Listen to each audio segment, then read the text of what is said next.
Hola a todos, muchas gracias por estar aquí. Realmente el mismo público de Pedro. Faustino ya ha estado con nosotros las últimas sesiones especiales de dinámica no lineal. Le agradecemos mucho que apoye esta sesión, que pronto se va a convertir en área, como ya les había comentado. Faustino nos ha ayudado en la maestría en Ciencias de la Complejidad, de donde somos parte de los organizadores de esta sesión especial. Él nos ayudó a hacer una reprogramación de la maestría en Ciencias de la Complejidad y junto con Pedro, Terminal Pocho y todos ellos hicieron que la maestría se dedicara más a la dinámica no lineal de sistemas complejos. Entonces, pues ya conocen perfectamente bien a Faustino, les agradezco mucho que estén aquí y muchas gracias, Faustino, por apoyar esto. Ok. Muy bien, Carlos, muchas gracias por tu amable presentación. Oigan, lo siento muy lejos, lo cual me obliga a hablar más fuerte. Bueno, sí podemos, pues, pero si se acercan sería mejor, ¿no? Sale. A ver, miren, ¿qué? Pues miren, lo que preparé para esta plática es parte de una historia, de un proyectito que iniciamos hace algunos años, sobre modelación matemática de la interacción entre tres poblaciones que toman la forma de polinizadores, plantas y herbívoros. Ajá. Entonces, pues como les digo, esta historia tiene su tiempo de haber iniciado y bueno, lo que les voy a platicar es un poco algunos resultados que hemos obtenido en esta dirección. Entonces el contenido de la plática es Primero platicaré de forma rápida, de forma breve, algunos conceptos básicos. Después algunos de los antecedentes de ese tipo de trabajos que realmente eran simulaciones numéricas, que nos daban evidencia de la existencia de un ciclo límite como atractor de un sistema de ecuaciones diferenciales en 3 dimensiones.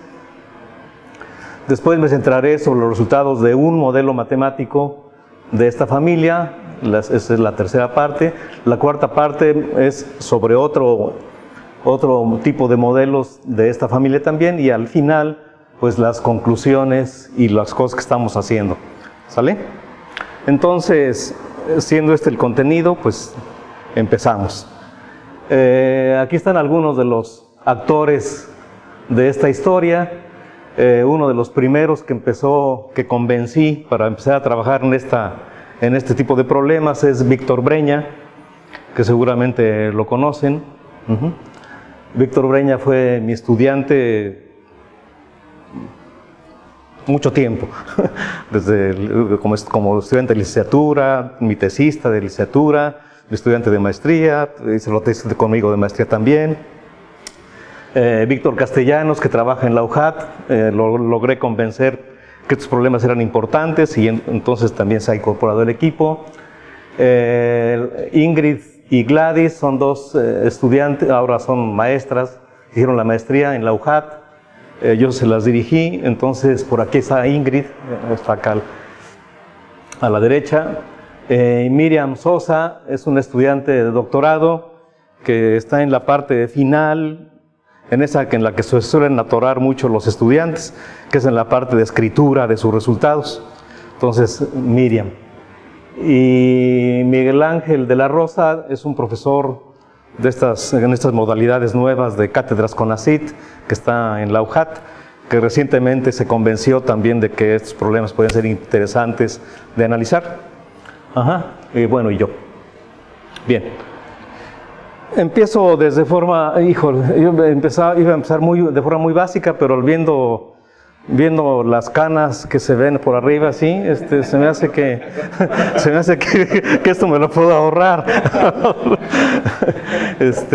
Yo pensé que podría haber estudiantes así de licenciatura, pero bueno, entonces lo digo más en breve. Fíjense, en el modelo clásico de presa-depredador de Lotka y Volterra, ahí están los dos señores, se tiene el modelo que aparece a la derecha, donde V representa la densidad de presas y P la densidad de depredadores. Entonces, en el modelo clásico de presa-depredador, el término de interacción que aparece, el término no lineal, V por P, vean ustedes que ese término, el V por P, puede ser interpretado como la razón de consumo de presas por parte de los depredadores. Así lo interpretamos. Y que esa razón de consumo en este modelo básico es proporcional al número de encuentros, a la razón de encuentros entre presas y depredadores. De manera que si esa razón de consumo de presas lo dividimos entre la densidad de depredadores, entonces queda un término lineal en la densidad de presas. Entonces es lo que nos dice que la razón de consumo de presas por unidad de depredador aumenta linealmente con el tamaño de presas. Eso dice, ¿verdad? Y es decir, que cuantas más presas haya, le toca más a cada depredador. Eso es lo que dice este modelo. O sea, imagínense ustedes, cuanto más haya, más pueden comer, sin saciarse. Entonces, esta fue una de las primeras críticas que en su momento se le hicieron a este modelo clásico de Lotka y Volterra, que esto no es realista en esos términos, en términos de que la capacidad no incorpora la capacidad de saciarse, que pueden consumir de forma ilimitada. Cuantos más haya, más comen. Como dicen en mi tierra, atáscate ahora que hay lodo. Ahora que hay mucho, come, pero eso no es realista. Entonces, fue de las primeras críticas, como dije, que se le hicieron a este modelo clásico, y bueno, entonces la gente empezó a trabajar en cómo modificar, cómo incorporar en este tipo de modelo básico el hecho de la capacidad de consumo de presas por unidad de depredador no sea ilimitada, no sea. Y entonces, en esta historia nos encontramos con Holling. Holling es un biólogo muy importante que ha hecho contribuciones fundamentales al desarrollo de la biología matemática, de la ecología. Ha introducido términos muy importantes en ecología, y dentro de los términos que él introdujo para modelar el hecho de que los depredadores no consuman de forma ilimitada presas, justamente introdujo los términos que se conocen como términos de respuesta funcional y respuestas numéricas. La respuesta funcional, entendida como la razón de consumo por unidad de depredador, y la respuesta numérica como el beneficio que obtienen los depredadores al consumir presas. ¿Sale? Entonces, él, utilizando datos de campo, me lo salto, tenía más otra intención aquí, pero pues, por la razón que dije de las canas, me lo salto. ¿Sale? Entonces me voy directo a las evidencias de campo que nos muestra Holling.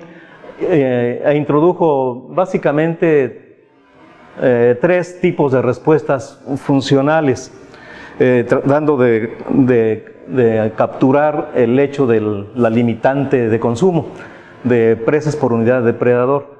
Entonces, la que aparece en el extremo superior izquierdo es la que se conoce como respuesta funcional de tipo 1, de tipo 2, la que aparece aquí con forma de una S, una de tipo logístico, es la respuesta funcional de tipo 3. Esta es la típica de la respuesta funcional de tipo 2, con datos de campo, son tal cual los publicó Holling en 1950 y tantos. Y en esta historia que les quiero platicar también interviene otro tipo de respuesta funcional que se llama respuesta funcional de tipo 4. Y aquí tenía preparada una historia me parece a mí muy interesante sobre Haldane. Haldane es un personaje muy interesante, les recomiendo mucho, le echen una mirada hay con sus ratos libres, para darse cuenta de la idea tengan una idea de la magnitud del personaje. Además de que hizo contribuciones muy importantes a la genética de poblaciones, a la estadística, a lo que le llaman ahora bioestadística. Además de eso, tuvo muchas inquietudes de varios otros órdenes, incluidos las inquietudes políticas. Bueno, en la Primera Guerra Mundial formó parte de un batallón, por ejemplo, parte de sus inquietudes. Ajá. Y no solamente formó parte de un batallón, sino que fue de verdad un combatiente muy feroz. Por su ferocidad y agresividad, su comandante lo llamó "the bravest and the dirtiest officer in my army".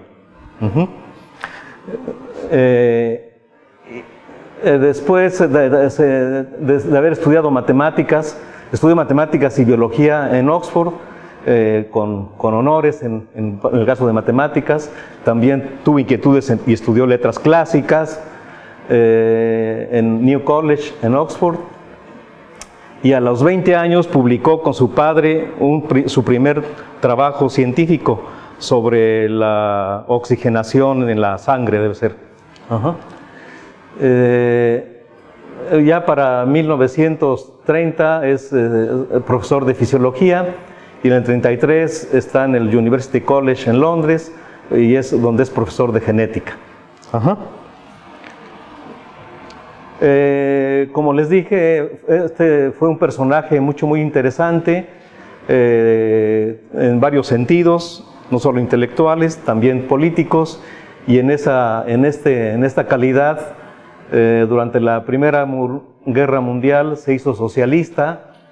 Después apoyó la Segunda República Española durante la Guerra Civil, y en el 37 era un abierto seguidor del Partido Comunista de la Gran Bretaña. Su compromiso fue suficientemente grande como para hacerse el editor del periódico del Partido Socialista Británico, el Daily Worker.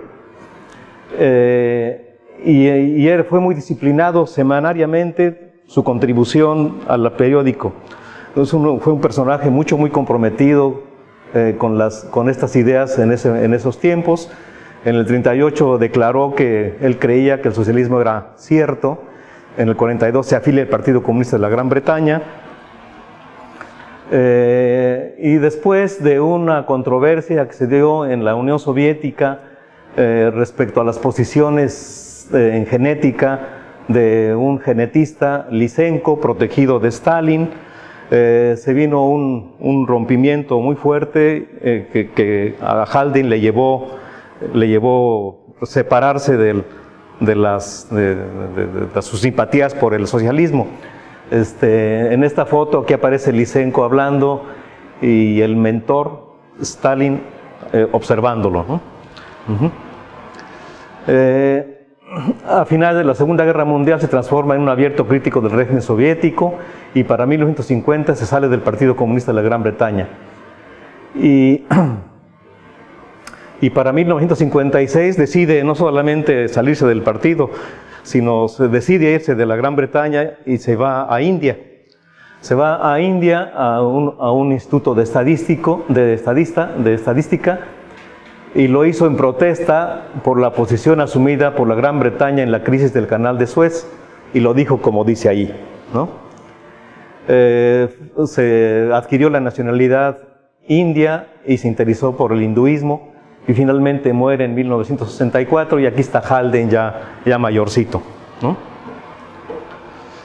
Y respecto a su obra científica, aquí está un súper resumen de los trabajos en los que participó.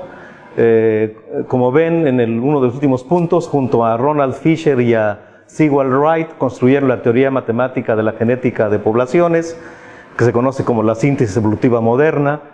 Escribió algún libro sobre teoría matemática de la selección natural y artificial. Publicó un libro sobre las causas de la evolución, y algunas ideas que tenía sobre el origen de la vida eran compatibles con la idea del origen de la vida de Oparin. Y en particular en 1925 hizo un estudio sobre cinética enzimática, que difiere ligeramente con la teoría clásica de Michaelis-Menten de cinética enzimática. Y justamente en esta área fue donde surge el concepto de respuesta funcional de tipo 4.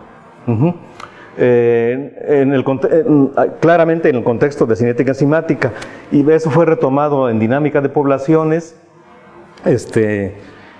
y la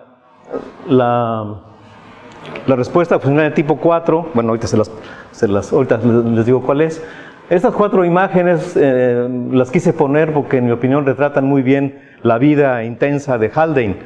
En la parte superior izquierda aparecen los tiempos en los que estaba en la Armada Británica.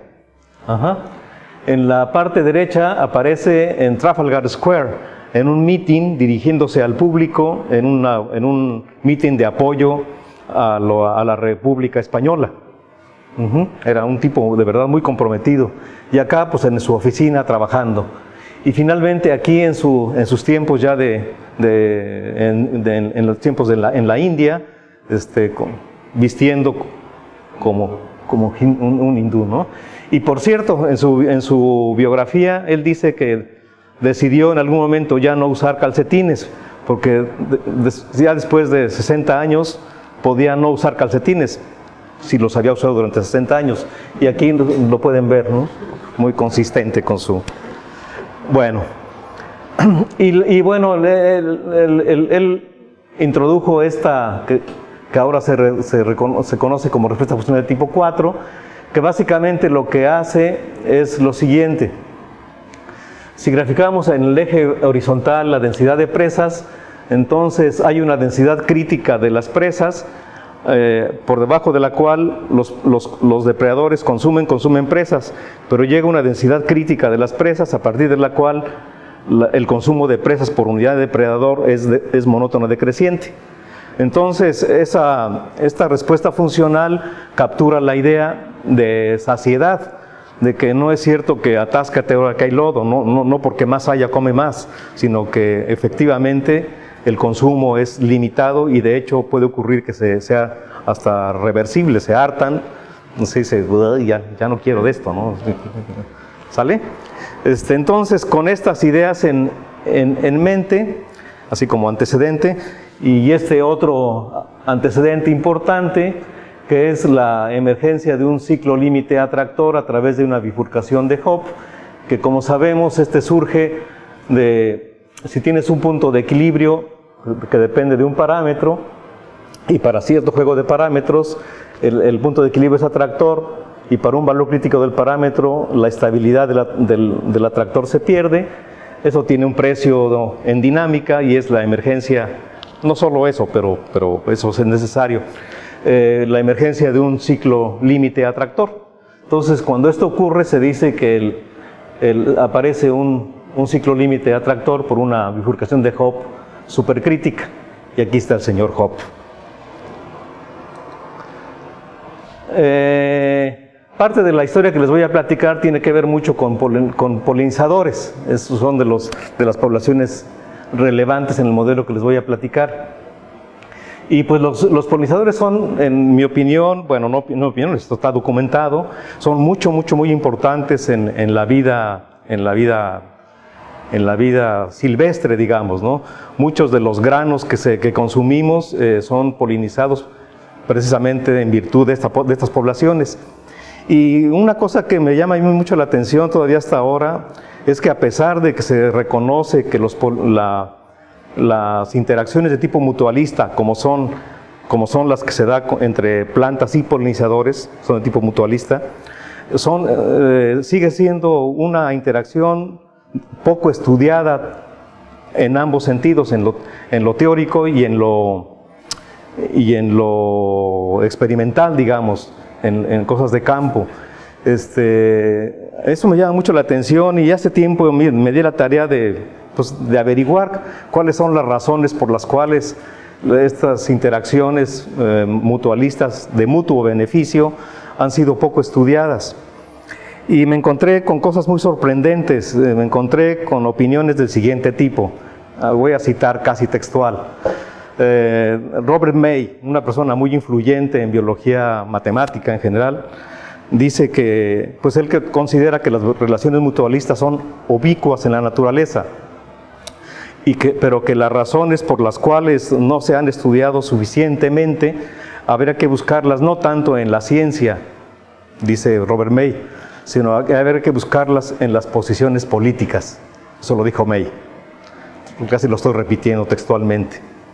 Y efectivamente, yo creo que en esos tiempos de globalización y de mercados y demás, donde lo importante es el individuo, lo importante es el competir, el depredar, no el cooperar.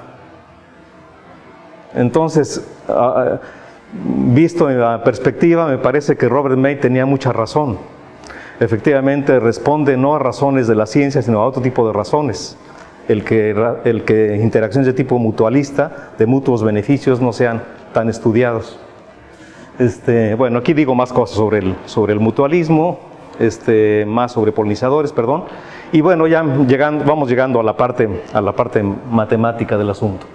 Entonces, llegamos por ahí al 2011 y les platico parte de una historia que escribí con Víctor Breña. Entonces, les voy a platicar de un modelo matemático y como todo el modelo matemático, se basa en premisas que lo fundamentan. Esto es muy importante, el hablar de las premisas de un modelo matemático, para no pedirle peras al olmo, no pedirle más a un modelo matemático de lo que puede dar. Y lo que puede dar está fuertemente restringido por las hipótesis que lo sustentan. Entonces, para el caso que les voy a platicar, voy a pensar en polinizadores, y voy a pensar que los polinizadores, además de que obtienen beneficios de la planta, también ellos tienen una fuente limitada de recursos. Eso quiere decir que para los polinizadores la existencia de las plantas no es estrictamente necesaria para los polinizadores. Ellos tienen otra fuente de recursos, pero es limitada. Y que las plantas son polinizadas exclusivamente por esta población de polinizadores. Entonces, para las plantas es vital la existencia de esos polinizadores. Para los polinizadores no es vital que haya esas plantas. ¿Estamos? Después vamos a suponer que la interacción polinizador-planta está descrita por una respuesta funcional de Collin tipo 2. Aquí el que sea el nombre respuesta funcional no es que esté aluciendo a relación presa-depredador, es que estamos pidiendo prestado el nombre para darle formulación matemática a la interacción. No es que se trate realmente de interacción presa-depredador, de hecho es mutualista, es de beneficios mutuos. Vamos a suponer que las plantas son los únicos alimentos de otra tercera población en discordia, los herbívoros. O sea, los herbívoros se alimentan exclusivamente de esta población de plantas. ¿Vamos hasta allí? ¿Bien? Vamos a suponer que la relación entre plantas y herbívoros está descrita también por una respuesta funcional de tipo 2. Vamos a suponer que los herbívoros, bueno, esto no es suposición, esto es un hecho, los herbívoros interaccionan con los polinizadores de forma indirecta. ¿En qué sentido? Si los herbívoros consumen plantas, al consumir plantas le quitan oportunidad a los polinizadores de visitar plantas. Entonces, ¿perdón? A son los polinizadores, A es la densidad de polinizadores, P la densidad de plantas y H la de herbívoros. Entonces, el modelo matemático 6 que aquí aparece es un sistema no lineal de ecuaciones diferenciales que describe esta interacción basado en las 6 hipótesis que mencionamos.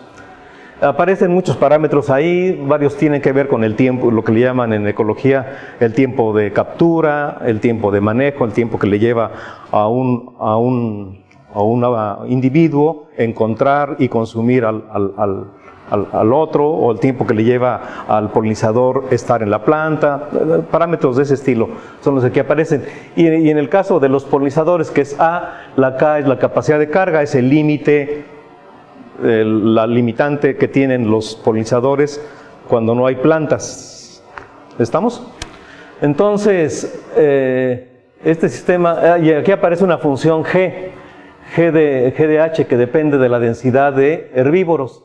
Y a esa función le vamos a pedir que satisfaga estas condiciones, que básicamente dice que si no hay herbívoros, pues entonces si no hay herbívoros, la interacción es de tipo, puramente de tipo, respuestas funcionales de tipo 2 y 2, es respuesta funcional 2, 2, 2 por parejas, ¿no? ¿Sale? Creo que en este trabajo consideramos un caso particular de G que cumple estas condiciones. Sí, exacto. Esta es una función que satisface esas condiciones. El sistema anterior tiene dos puntos de equilibrio siempre, el origen y el K00. Pero además se pueden dar condiciones bajo las cuales tiene este sistema un equilibrio positivo en el primer octante. Las simulaciones numéricas que hicimos en ese tiempo nos sugieren varios comportamientos dinámicos. Uno de ellos es la existencia de una trayectoria homoclínica con base en el punto de equilibrio PK para valores pequeños de K, la capacidad de carga. Y para valores grandes de K, esa trayectoria homoclínica se pierde, dando lugar a otras conductas dinámicas. Entonces aquí está la trayectoria homoclínica basada en el punto K,00. Aumentamos el valor de K, se rompe esa trayectoria homoclínica y las simulaciones numéricas sugieren la existencia de un ciclo límite atractor. Como pueden ver, ahí la condición inicial está por aquí y la trayectoria esa converge numéricamente hacia un ciclo límite. Si aumentamos el parámetro K, el ciclo límite se rompe y aparece un atractor en el primer octante, sin primer octante. Entonces, hasta ese tiempo, bueno, lo que teníamos ahí eran simulaciones numéricas. Esto no está la demostración en ese entonces, 2011. Y entonces lo que esto nos muestra es que la emergencia de un ciclo límite atractor implica que las tres poblaciones coexisten. Esto es que cada una de ellas tiende a un comportamiento periódico para tiempos suficientemente grandes. Y mientras que la existencia de un atractor global nos dice que también las poblaciones coexisten, pero lo hacen de forma diferente. Tienden a una constante, cuando T es suficientemente grande. Entonces, esto es 2011. Nos fuimos un poquito después, para 2014, y lo que hicimos fue incorporar la idea de la respuesta funcional de tipo 4. Básicamente la primera hipótesis es la misma del modelo anterior, la 2 también, la 3 sigue siendo que la interacción polinizador-planta está descrita por una respuesta funcional de tipo 2, hasta ahí van las mismas, pero por aquí introdujimos la idea de la respuesta funcional de tipo 4. Entonces pensamos que la interacción entre plantas y herbívoros está descrita por una respuesta de tipo 4. Que, como dije hace un momento, captura la idea de saciedad, ¿no? de consumo de plantas por parte de los herbívoros. Y pensamos que las plantas son el único alimento de los herbívoros. Entonces, el modelo matemático que captura estas hipótesis es el 2.1 que aquí aparece, donde la respuesta funcional de tipo 4 es la que aparece en la interacción. Aquí X es polinizadores, Y es plantas y Z herbívoros. Entonces, como pueden ver en el tercer término del lado derecho en la segunda ecuación, ese término que ahí aparece es el que da cuenta de la respuesta funcional de tipo 4. Que si se fijan, si C crece mucho, esa respuesta funcional de tipo 4 converge a la respuesta funcional de tipo 2. O sea, incorporar la respuesta funcional de tipo 4 de esta manera permite ver a la interacción con respuesta funcional de tipo 2 como un caso límite, Eso es interesante. Y entonces, para este modelo matemático, entonces, también nuestras simulaciones numéricas nos mostraron la existencia de un ciclo límite en cierto rango de los parámetros, ¿no? Me voy rápidamente a mostrarles esto. También pensaba más para estudiantes, pero esto me lo puedo saltar. Y bueno, lo que se muestra es la posibilidad de un ciclo límite, también otra vez como evidencia numérica. Entonces aquí tenemos hasta aquí como que dos evidencias numéricas en dos tipos de modelos matemáticos. En el primero, donde las interacciones son con respuestas funcionales de tipo 2, y en el segundo, donde la respuesta funcional entre plantas y herbívoros es de tipo 4, mientras que la de polinizadores y plantas es de tipo 2. Entonces, hasta ahí, estas son evidencias numéricas, no es una demostración. Entonces pensamos que si esto era posible demostrarlo, y pues nos dimos a la tarea, Víctor Castellanos y yo, para probar en uno de estos sistemas la existencia de un ciclo límite, considerando la respuesta funcional de tipo 4 en la interacción entre plantas y herbívoros. Y pues me da mucho gusto presentarles el hijito que salió este año, recién publicado. Salió por ahí por marzo o abril, donde nos publicaron el artículo, y pues les voy a platicar así rápidamente una síntesis de él. Fíjense, lo que hicimos para analizarlo, un primer paso que hicimos fue reparametrizar las trayectorias. ¿Por qué? Porque el sistema anterior es un sistema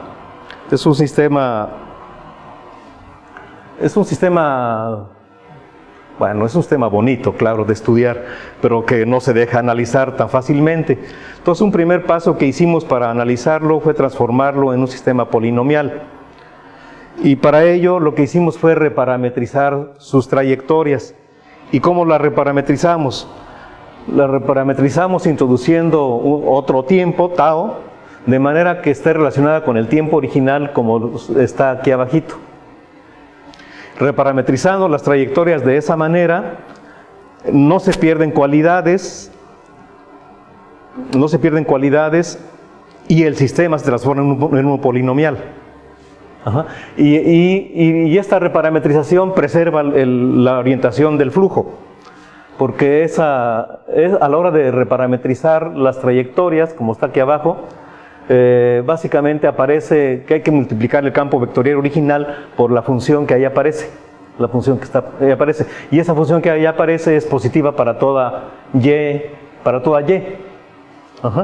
Y entonces esa reparametrización preserva la orientación. Lo único que hacemos es cambiar la magnitud del campo vectorial. Entonces las rutas por las cuales corren las trayectorias son las mismas, pero lo hacen con distinta velocidad, nada más. ¿Sale? Y entonces, haciendo esa reparametrización, el sistema se transforma en un polinomial, el 2,2.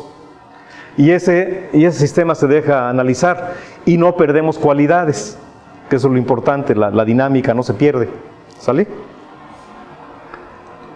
Entonces, aquí hay muchos cálculos simbólicos que se hicieron, fijándonos en espacios apropiados de los parámetros, y logramos probar que en un espacio apropiado de los parámetros, las cuentas es un poquito, son laboriosas, masivas incluso, y lo que logramos mostrar es que efectivamente existe una zona en la región de los parámetros para los cuales el sistema tiene un ciclo límite atractor que surge a través de una bifurcación de Hopf supercrítica. Y la estabilidad de ese ciclo límite la calculamos utilizando una fórmula que dedujo Kuznetsov, que permite calcular el primer coeficiente de Lyapunov, y el signo del primer coeficiente de Lyapunov da el tipo de estabilidad del ciclo límite. Y eso lo hicimos, llenamos el artículo de muchas cuentas en un apéndice, Y bueno, total, logramos demostrar que sí, el sistema tiene un ciclo límite. Y aquí están las simulaciones numéricas, donde se muestra que efectivamente después de un transitorio las soluciones tienden a un comportamiento periódico, con la existencia de solo un punto de equilibrio o con la existencia de dos puntos de equilibrio, pero que igual el ciclo límite es atractor. Después de que hicimos muchas cuentas, a su vez nos dimos cuenta de que realmente muchos de los parámetros se podían poner en términos de solo uno. Estas cosas así son, pues uno las va haciendo y pues las haces como a fuerza bruta como al principio y después te das cuenta de cosas. Y nos dimos cuenta que realmente había un parámetro clave y que con ese parámetro clave podíamos expresar varios de los parámetros del sistema. Y entonces, las cosas se simplificaron bastante. Rehicimos los cálculos y efectivamente con solo un parámetro pudimos darnos cuenta de que el coeficiente de Lyapunov, que está graficado allá arriba. ¿Alcanzaron a meterlo en el mismo paper? Sí, lo alcanzamos a meter, sí. Nos dimos cuenta que variando un parámetro, solo uno, el coeficiente de Lyapunov, el primer coeficiente de Lyapunov cambiaba de signo. Veo dos valores del parámetro para los cuales se anula y cambiaba de signo. Y también nos dimos cuenta que la tercera coordenada del punto de equilibrio positivo dependía de ese parámetro. El Z0 que aquí aparece es la tercera coordenada del punto de equilibrio positivo. Entonces había un rango en el cual era posible hacer compatibles las dos cosas. Punto de equilibrio en el primer cuadrante positivo y el primer coeficiente de Lyapunov negativo. Ahí se ve, ¿no? Pues entonces dijimos, pues ya estuvo, pues entonces vámonos ahí y hagamos las simulaciones en ese rango. Y pues sale como debe ser. Sale como debe ser. ¿Verdad? El ciclo límite atractor. Después de un transitorio, efectivamente las densidades poblacionales tienden a comportamiento periódico.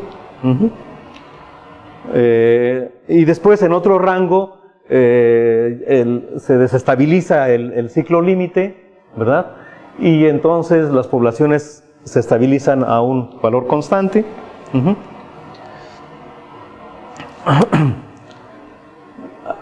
Aquí otra vez se vuelve estable el ciclo límite y bueno. Entonces ahí terminamos una historia, con eso terminamos una historia. Y esto es mucho más reciente, esto es de estos meses. Acabamos de mandar el artículo hace una semana, conteniendo esta parte que les voy a platicar ahora. Que básicamente lo que hace es poner respuestas funcionales de tipo 4 en las dos parejas de interacciones. Vean en el sistema 1. La función h de y que da la interacción entre ¿quién y quién? Entre plantas, exacto, entre planta y polinizador, ¿no? Ahora son dos tipos de respuestas funcionales, 4. Fíjense, es la f, es de tipo 4, y también la h es de tipo 4, solo difieren en tamaño, no en cualidad. Entonces pusimos respuesta funcional de tipo 4 en ambas, en polinizador planta y en planta herbívoro. Nada más que las cualidades son del mismo tipo, cambian las cantidades. Pero es respuesta funcional de tipo 4 por parejas, ¿no? Y entonces, para este caso, ¿cómo andamos en tiempo, Carlos? Ok, perfecto. Para este caso, lo que hicimos fue un análisis en cuanto a cualitativamente del mismo tipo, cambian las características del tipo de cálculos y demás, pero la idea es análoga al caso anterior. Y para este caso lo que mostramos como primer paso, como que hay caminitos que empiezan a aprender en esta vida, ¿no? Y más vale aprenderlos, y aprenderlos bien. Nos dimos cuenta que otra vez reparametrizando apropiadamente el sistema se transforma en un polinomial. Y sin perder cualidades, pues entonces pues lo hicimos. ¿Sale? Y una vez hecho eso, pues entonces nos quedamos con el sistema 2, que se presta más fácilmente al análisis. Y para ese sistema encontramos también regiones de los parámetros para los cuales el sistema tiene un ciclo límite. Hicimos todas las cuentas, no los voy a aburrir con los cálculos, con la descripción de los métodos numéricos que se usan, etcétera, ¿no? Pero básicamente el resultado, déjenme ver si por aquí está, Numerical Simulations. El resultado aquí está, el resultado importante, que es digamos, el contenido fuerte del artículo, es el teorema 1, que se pueden dar condiciones que están en la proposición anterior, de tal manera que el sistema tiene solamente 2 equilibrios positivos y que hay una bifurcación de Hopf supercrítica alrededor del punto P0 con respecto a un parámetro. Y ese parámetro se puede expresar de esta manera y en términos de otro. Y hay un segundo equilibrio, el segundo equilibrio que es inestable. Es el resultado fuerte, digamos, ¿no? Y con ese resultado fuerte, sabiendo la región de parámetros en los cuales los apropiados, pues hicimos las simulaciones numéricas y pues nos encontramos con que si el parámetro de bifurcación es mayor que un parámetro crítico, el punto de equilibrio es un atractor en el primer octante. Si nos vamos exactamente al valor de bifurcación, entonces la dinámica local lo que nos da es un centro. Ahora, una cosa que nos llamó mucho la atención para este caso en particular es que la dinámica de tipo centro, como sabemos, hay que tenerle cuidado, porque la dinámica de tipo centro de lineal no necesariamente la tiene el sistema no lineal, no por el teorema Harman-Grofman no se cumple, ¿no? Entonces, lo que nos llamó la atención es que en este caso sí, la dinámica de tipo centro de lineal sí la tiene también el no lineal. Eso no estábamos seguros hasta que empezamos a hacer cuentas y resultó que sí. Cambiamos los parámetros, nos fuimos a otro régimen de parámetros cercanos, ¿no? Tampoco hacer barbaridades, ¿no? Y entonces, fíjense, es para cierto juego de parámetros, ¿sale? ¿Hay alguna cantidad conservada o algo que sí se preserva? Para sistemas, eso es lo que estás pensando, que son sistemas hamiltonianos, ¿no? No, pero este es impar la dimensión, entonces no tiene sentido. No. O sea, no. La respuesta es ¿Cuál es el motivo por el que se hizo? eso quisiéramos saber. Eso fue lo que obtuvimos, ¿no? Que en este caso sí ocurre que la dinámica de tipo centro de lineal la tiene también el no lineal.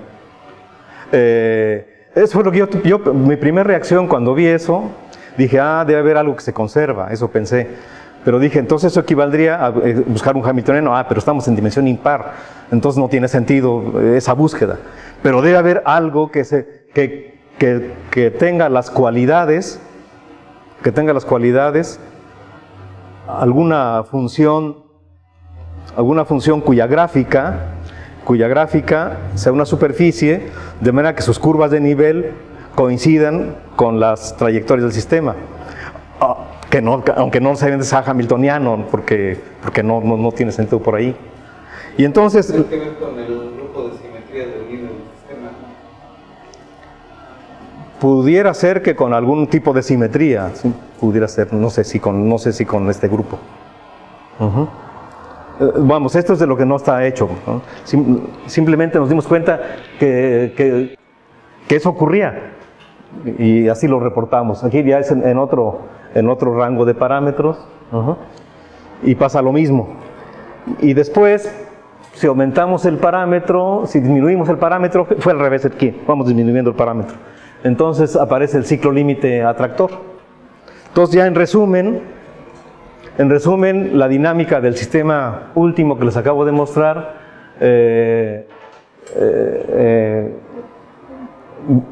cambia de ser un atractor de este tipo para el parámetro ligeramente mayor que el de bifurcación, y para valores del parámetro menor ligeramente que el de bifurcación, la existencia del ciclo límite. Y bueno, pues lo que les he platicado es una contribución modesta en los esfuerzos por entender la dinámica de sistemas tridimensionales que describen la interacción entre tres poblaciones de tipo polinizador planta herbívoro. Para el primer modelo dimos condiciones suficientes sobre los parámetros para los cuales existe un ciclo límite atractor que proviene de una bifurcación de Hopf supercrítica. Para el modelo 2 dimos condiciones suficientes sobre el parámetro para los cuales aparece un ciclo límite atractor. Y bueno, desde el punto de vista interpretativo, la existencia de ciclos límite atractores en particular nos muestra la coexistencia entre las tres poblaciones en interacción a través de un comportamiento periódico a lo largo. Y una de las partes que estamos empezando a querer entender y a ver las dinámicas posibles es incorporamos la distribución espacial. Y específicamente pensando que el movimiento de los polinizadores puede estar dirigido. ¿En qué sentido? Dirigido hacia donde hay plantas. Es decir, que el movimiento de los polinizadores lo dicte regiones en las cuales la densidad de plantas sea alta. Eso nos llevaría a un escenario en el cual el coeficiente de difusión sea un coeficiente de difusión dependiente de la densidad de plantas. Y eso nos lleva a un escenario matemático que puede ser particularmente interesante, porque si pensamos, por ejemplo, que si el coeficiente de difusión dependiente de la densidad de plantas le ocurre que para densidad de plantas suficientemente pequeño es cercano a cero, eso nos lleva a un escenario en el cual la ecuación de difusión correspondiente es degenerada. Y ese escenario de ecuaciones de difusión degeneradas puede plantear la posibilidad de existencia de soluciones no clásicas, que sean soluciones de tipo débil. Entonces eso nos abre un escenario que pensamos que puede ser muy interesante matemáticamente y de interpretación. Y en eso es lo que andamos tratando de hacer. Hay por ahí ya algunos esfuerzos, en particular Miriam, mi estudiante, ha hecho algunos primeros exploraciones. Y pues bueno, eso es lo que les quería platicar. Muy en grandes rasgos. Entiendo que hay muchos detalles que no tiene sentido ponerse a hacerlos. Pero de cualquier manera, las referencias principales las fui dando en el transcurso de la plática y les agradezco mucho que no se hayan dormido tanto.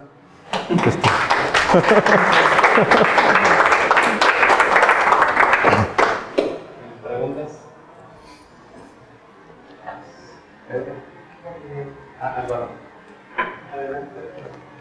Gracias. El primer modelo da lugar a caos por cuenta de la periodicidad. Entonces da la impresión de que las soluciones caóticas son un poquito más convincentes desde el punto de vista biológico. Eso no lo han explorado. Ay, a ver si estoy caminando en la dirección correcta. ¿Es en este modelo? ¿Te refieres? Sí, ¿verdad? En este. Sí, en este modelo, a ver, otra vez, ahora sí, ya, para ubicarme. A ver, ¿de este modelo qué dices? Da lugar a comportamiento caótico, en soluciones caóticas. Entonces, las soluciones caóticas están en un tubo, en un toro. Ok. Y entonces, como que ese escenario es más compatible con la biología que trayectorias periódicas. En la naturaleza no hay trayectorias periódicas. Hay cercanamente periódicas. Sí, por eso. Ok. Entonces, las trayectorias caóticas en el toro. Entonces, no habían pensado por aquí. Es que están a un pasito, pues. Eso quiere decir que ya tienes trabajo, Pedro. Eso quiere decir que tenemos la mesa puesta como para dar el siguiente paso, que no hemos explorado.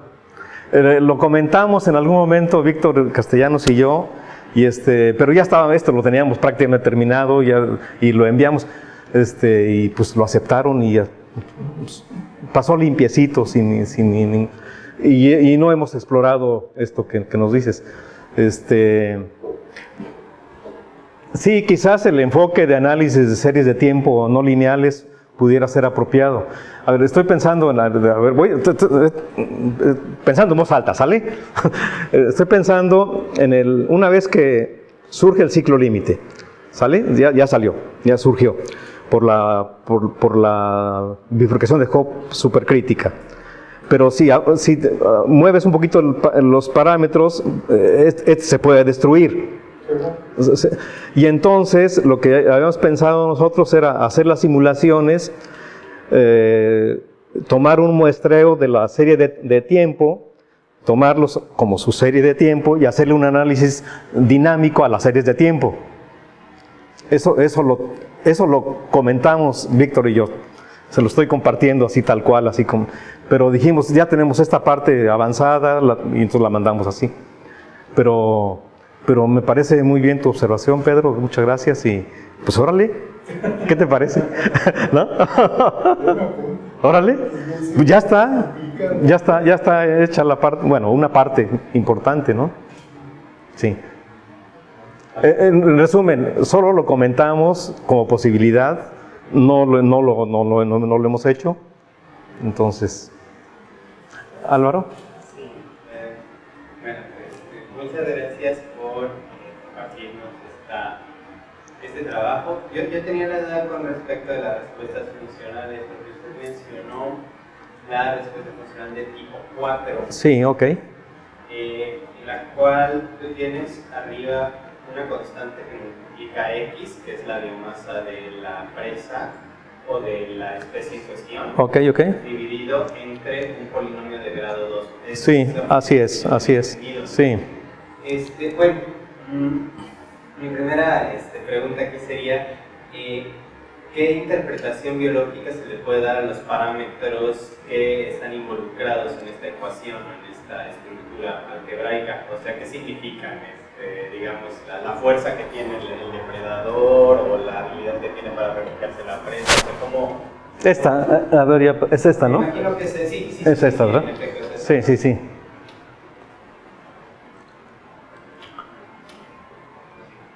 A ver, voy a tratar de... A ver, quizá me ayude si veo esta, veo F, ¿sale? Si vemos F, la gráfica de F su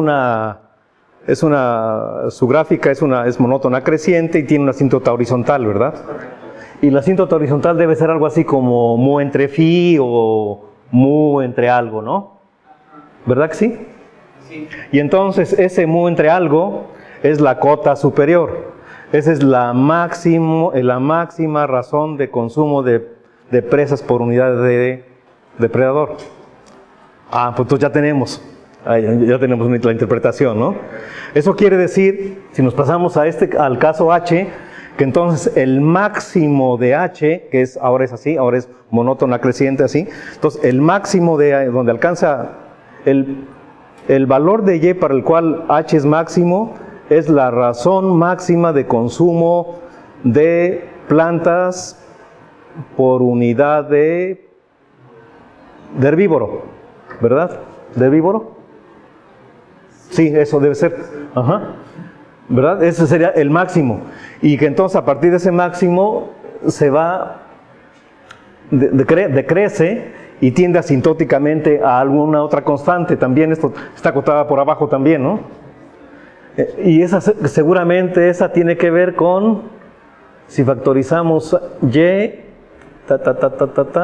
debe ser como algo como uno entre A quizás, no sé, algo así. Entonces eso nos daría como la cota, el mínimo consumo de plantas por unidad de herbívoro, ¿no? Entonces ya tenemos los dos. Pero yo lo que podría entender entre una respuesta funcional y la otra es el hecho de que en la primera Ahora, si usted ya había dicho al inicio, no es como que pueda comer desmesuradamente el herbívoro. El herbívoro tiene un tope, tiene una limitante. Sí. Y sí, no importa que haya muchísimas plantas para No es cierto. consumir solamente aquellas que le satisfagan o que le sean necesarias. Y en el segundo caso, que es la función de tipo 4, yo lo que veo es que de alguna forma el hecho de que haya muchas plantas puede empezar a complicar la cacería o la recolección por parte de los depredadores, es decir, De los herbívoros. Uh-huh. Sí, o sea que a lo mejor empiezan a crecer muchas plantas, pero a lo mejor ya no son accesibles para el consumidor, o empiezan a desarrollar espinas o algún veneno que ya no les permita depredar así. Es lo que yo interpreto así, digamos, de bote pronto, ¿no? Sí. Mira, yo le he pensado esto que tú dices, porque hay autores que le dicen que en relación a la respuesta funcional tipo 4, dicen que las presas desarrollan una estrategia de defensa a partir de cierta densidad crítica, eso dicen. Ajá. Exacto, a partir de cierto valor crítico. Lo cual querría decir como si una respuesta de tipo conductual o así, ¿no? Entonces, pensando en eso, yo dije, bueno, pero eso conductual yo no lo veo en el modelo. Yo más bien fue cuando pensé que quizá lo apropiado es hablar de saciedad. Y que en esos términos sí tiene sentido. Más que pensar que la población de plantas desarrolle una estrategia de defensa. Yo cuando leí por primera vez eso, yo de plano dije, no, esto están haciendo fuera de la nica, porque querría decir que las plantas, desarrollar una estrategia para que las plantas no se las consuma, no sé, se me hace que no. En cambio, al revés, sí, al revés, saciedad por parte de los que consumen. Pero en el caso de animales contra animales, o sea, leones contra hienas, sí podrías pensar que sí se podría desarrollar ahí alguna... Ahí es competencia. No, exacto, debe ser presa depredador. Ajá. Okay. Ajá. Bueno, gracias. Una duda, Rosa. ¿Existe el caso en el que los depredadores siguen matando presas aunque ya se deshacen? O sea, que lo hacen por jugar. Sí, es el caso de las orcas con las focas. Entonces ya se llenaron, pero siguen matando focas. Entonces ahí la respuesta funcional no sé de qué tipo quedará, porque la muerte de las presas por presencia de depredadores sigue siendo lineal, pero ya no se aprovecha en forma de producción de biomasa de los... Ya no se traduce, ok, sí. No se traduce. Ajá. La verdad es que nunca he sabido qué respuesta funcional será. A ver, en la respuesta funcional de tipo 4 no es que dejen de consumir. A ver, la respuesta funcional de tipo 4 es monótona creciente, alcanza un máximo, después se vuelve monótona decreciente. En la fase de monótona decreciente no es que dejen de consumir, siguen consumiendo, pero lo hacen a una razón cada vez menor. Sí. Ajá. O sea, siguen matando, pues, ya en tu lenguaje. Exactamente, a menor ritmo. Ajá, exactamente. Ajá. Más lentamente. Exactamente, sí, exactamente. Sí. O sea, no es que se sacien y ya digan, ya me hartó, ya no quiero. No, sí siguen consumiendo, pero a un ritmo menor. Uh-huh. De hecho, a un ritmo decreciente, ¿no? Pues gracias, Fausto. Ay, pues gracias por escucharme.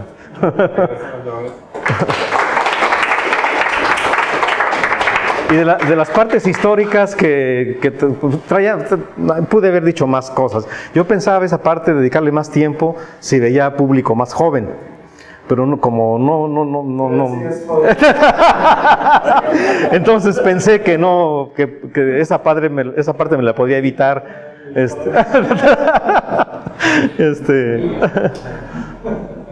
De verdad que yo les recomiendo mucho que le echen una mirada a Haldane. a su vida, su historia. Es muy interesante. A mí me llamó la atención porque además él formó parte de un grupo de científicos ingleses que le llamaban el grupo de los 4 o 5 rojos, científicos rojos. Y de esos 4 científicos rojos están John D. Bernal. ¿Sí lo ubican? John D. Bernal. Ajá. Haldane, Joseph Needham, exacto, y me falta alguien. Alguien, creo que de apellido Sow, sí. Esos eran los 4 científicos rojos de la Gran Bretaña en los tiempos. Bernal era historiador, ¿verdad? ¿Mandé? John D. Bernal era John D. Bernal es físico, cristalógrafo, que de hecho las técnicas que utilizó Rosalind Franklin para los estudios que hicieron Watson y Crick, Rosalind Franklin los aprendió de John D. Bernal. Fue su tutor, exactamente. Pero tiene razón, Nino, porque John D. Bernal escribió la historia social. Historia social de la ciencia. Sí. claro. Pero tiene artículos y análisis de tipo cristalográfico muy importantes. Es un británico. Es un británico. Su apellido viene de España, porque la zona donde él nació llegaron muchos o portugueses o españoles, entonces No, pero fue por la diáspora separadí. por la diáspora paradí, ¿verdad? Entonces él tiene sangre portuguesa o española. Me permiso comentar que es que lo que dijo Faustino me llama mucho la atención por la historia de la vida de Henry. Tiene paralelismos muy interesantes en tiempos modernos. Intelectuales, científicos ingleses, muy bien preparados, muy revolucionarios, estatarios con su sociedad, y les llevan también los batazos de la parte conservadora de su sociedad, que termina sus días en el esoterismo, en el misticismo. Haldane. Y estoy pensando en Brian Woodward. Ok, también, sí. Revolucionario, progresista, revolucionario en la ciencia y en su concepción social, pero le cayeron tan duro los batazos de los sectores conservadores en Inglaterra que la ley existe, que terminó sus días en el misticismo, Sí. en el esoterismo.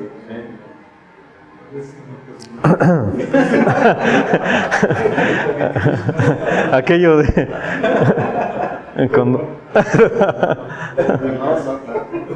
sí. Muchas gracias. Ok. Mañana la sesión empieza a las 9.